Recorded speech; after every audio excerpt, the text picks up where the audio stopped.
Alright, hello and welcome to the House of Wrath YouTube channel.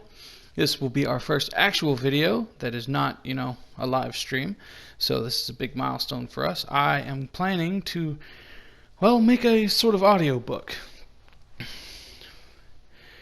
And I'm going to use it for the very first Fallout story I ever wrote. Hopefully, it all goes well, and, if it does, there'll definitely be more. So if you like what you hear, please like, subscribe, ring the bell for notifications, because if this does any kind of good, more will be coming. Thank you, and for your enjoyment I present For All the Caps.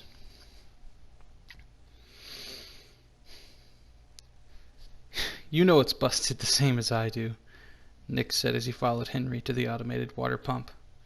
Yeah? What a fresh perspective, never hurt anyone, replied Henry, looking the pump over. Man, it's far worse than I thought. 3 fractured pipes, the hoses are starting to rot, someone's gonna have to run to the junction for parts. As if we have the caps to pay for them. Henry sighed as he stood to face Nick. Don't look at me, I can't go, I have to look after Rose, said Nick defensively. And even if I could go, I'm useless out there and you know it, he continued. It was the truth.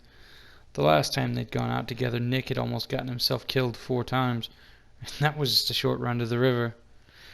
Of course you can't go, and Marta's still MIA, so I will have to go, said Henry as he began walking away. We can't really afford this, not this close to winter, he thought as he walked to the house the 5 shared. Why couldn't this have happened months ago, at the start of spring perhaps? He soon decided it didn't matter. He pulled on his travel coat and secured his supplies to the various pouches along his person. He told his farewell to the others and was out the door within 10 minutes. As he reached the road and began the long walk to the junction, the first flakes of the winter snow began to fall. Henry crouched behind a tree, clutching his .308 rifle. His trip had been going well, even with the slight snowfall. Then he'd seen it, hulking, almost hairless, preying on a dead rad stag at its feet. Yao Guai. He hadn't seen many in his time, but he'd seen enough to know that they weren't to be messed with. The wind shifted. The Yao Guai sniffed the air. Henry froze in place. After a moment the wind shifted again, and the Yao Guai returned to its meal. Thanking his luck, Henry began to skulk away. As he rounded the tree to begin to circle the beast, a gunshot rang out. Bark beside Henry's head exploded, sending shards of bark into his eyes. Even worse, it alerted the beast to his presence. Henry began to run. Sprinting, he began looking for a place to hide. Seeing nothing, he continued as fast as he could. He could feel his heart pounding in his ears. His breath was coming in short, shallow grasps. If he didn't reach shelter soon, the beast would be on him. Up ahead he noticed an old cabin and raced for the door. Without even glancing inside, he ran in, slamming what was left of the door behind him. He peeked through a crack in the door to see the beast sniffing around outside. Moments passed. To Henry it felt like an eternity. The beast's ears twitched, and he was off into the forest once more. Henry breathed a sigh of relief. Putting his back to the door, he shrank to the floor now. He stopped to take stock of his surroundings. The cabin was a small one-room affair, with a fireplace on the far wall and a cot in the corner. Not much else to it. Seemed the place had been cleaned out by some overeager scavengers years ago. The only other thing inside was a shriveled corpse. Odd, thought Henry. It didn't smell right.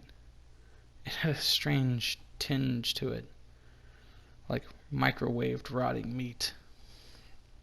Henry walked over to the corpse and prodded it with his rifle barrel. Nothing. No movement. Only slightly relieved, Henry turned back to the door. As he took a step, the corpse jumped on his back. Henry hit the floor hard, smashing his head. Head spinning, whirled out of focus. He could hear the creature regaining its feet. It let out a gargled howl and charged. Using the butt of his rifle, Henry knocked the ghoul back. It stumbled on its own feet and hit the ground. Henry was on top of it in a heartbeat, combat knife in hand. He plunged the blade hilt deep into the ghoul's eye socket. It twitched, going into its death throes. Henry cleaned his blade on the rags that were the ghoul's clothing and stood. Thoughts berauged his mind. Who had taken that shot? Why, there were easier ways to kill someone with a Yaogwai not 10 feet away. And had they missed on purpose or accidentally? Did they know of this cabin? Were they coming now to see if the beast had finished the job? Henry returned his knife to its scabbard and crept forward toward a window. Glancing out, he could see nothing. That didn't mean it was safe. Looking around, an idea came to him. He walked across the room and snapped a leg off a cot. He took his combat knife back out and sharpened one end of the broken leg. After he was finished, he walked over to the ghoul and began to cut away the muscle tissue around the spinal column. His knife glided through the tissue like butter until all that remained was the column itself. He proceeded to stick the tip of the blade in between the vertebrae and pop the cartilage that holds it together. In minutes the severed ghoul lay before him, and he proceeded to jam the sharpened stake he had made into the base of the skull. Standing, he walked to the door and cracked it, then slid his makeshift dummy out and waited. Seconds passed. Each one seemed like hours to Henry. Finally, he decided that he was alone. Dropping the dummy, he crept out the door. Everything seemed clear.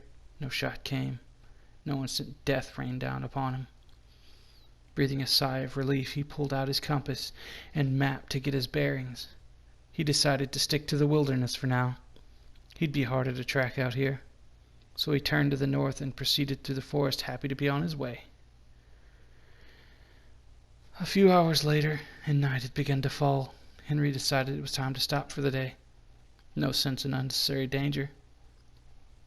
He gathered wood and unrolled his sleeping bag.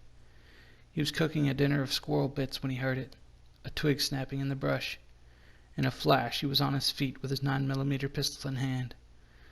There was a rustle to the west. He began slowly walking in the direction of the noise. "I wouldn't do that if I were you," a voice said behind him. Henry knew he was in trouble. His mind raced with ways to get out of the situation. "Drop the gun and kick it away," the voice commanded. Henry obliged, kicking his only hope across the campsite. "Now turn around, slowly," the voice continued. Henry turned around to find a mildly attractive woman covered head to toe in leather armor. But that wasn't what caught his attention. It was the custom combat shotgun pointed at his vitals that currently held his eyes.